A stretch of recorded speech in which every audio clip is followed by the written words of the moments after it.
got what you wanted and felt nothing. Not disappointment, not happiness, just nothing. And for a second, you wondered if something was wrong with you, but you moved on, because that's what you do now. You move on before you even arrive. That feeling has a name, but the name isn't the problem. The problem is what created it. And nobody is telling you the full truth about that. Think about the last time something genuinely moved you, not entertained you, not distracted you. Moved you. Most people have to reach back years. A childhood memory, a first love, a moment before the screen became the center of existence. Back then, a song could stop you mid-step. A conversation could change how you saw everything. A single moment could live in your chest for weeks. Now you consume more than any generation in history. More music, more content, more connection, more stimulation, and feel less. You scroll past things that would have changed your life 10 years ago without blinking. This isn't boredom. Boredom is what happens when nothing is happening. What you're experiencing is something far more precise.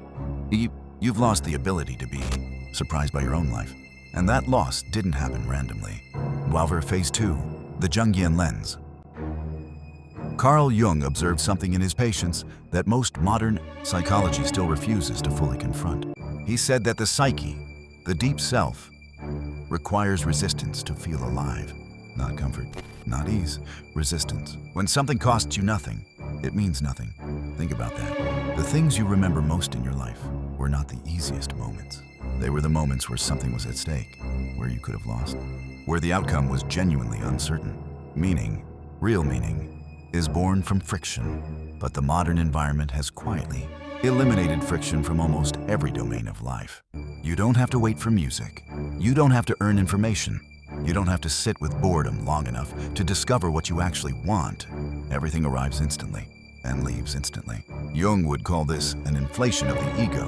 When the self is given everything without earning it, it loses its shape. It becomes bloated and hollow at the same time. You feel full, but starving. Phase 3, the Machiavellian Truth. Now here's where it becomes darker. Machiavelli understood something about human desire that most people spend their entire lives running from. He wrote that men are more attached to what they acquire through difficulty than to what is given freely.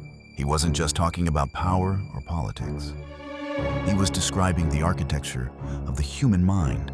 We are not built to appreciate what comes easily. We are built to fight for significance. And when that fight is removed, the prize loses all weight. The problem isn't that your life lacks good things. The problem is that nothing costs you enough anymore. Your attention is taken, not earned. Your emotions are triggered on demand, not discovered. Your experiences are curated before you even choose them. And when everything is curated, nothing can surprise you. Here's what almost no one says out loud. The numbness you feel is not a malfunction. It is your nervous system responding correctly to an environment that has made everything disposable. Your brain learned the pattern. It learned that the next thing is always coming. So it stopped investing in the current thing. You didn't lose the ability to feel. You were trained not to waste feeling on something that won't last. Phase 4, the perspective shift. So what does this mean? It means the problem is not inside you. And fixing it is not about finding something more exciting. Most people respond to this numbness by chasing intensity. Louder music, stronger experiences, more extreme content. They think the solution is more stimulation. But that's exactly what created the problem. The Stoics understood this. Seneca wrote that the person who wants everything enjoys nothing. The path back to feeling is not addition, it is subtraction.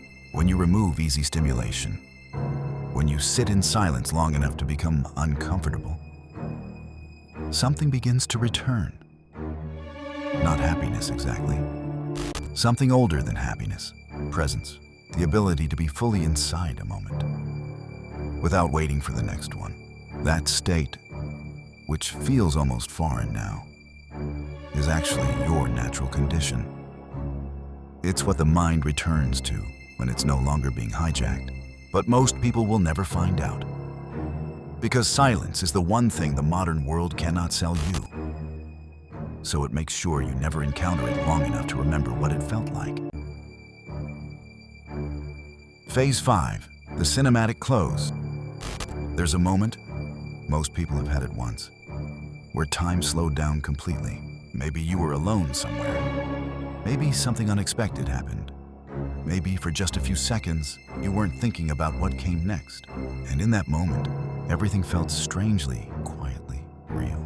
That wasn't an accident. That wasn't luck. That was you.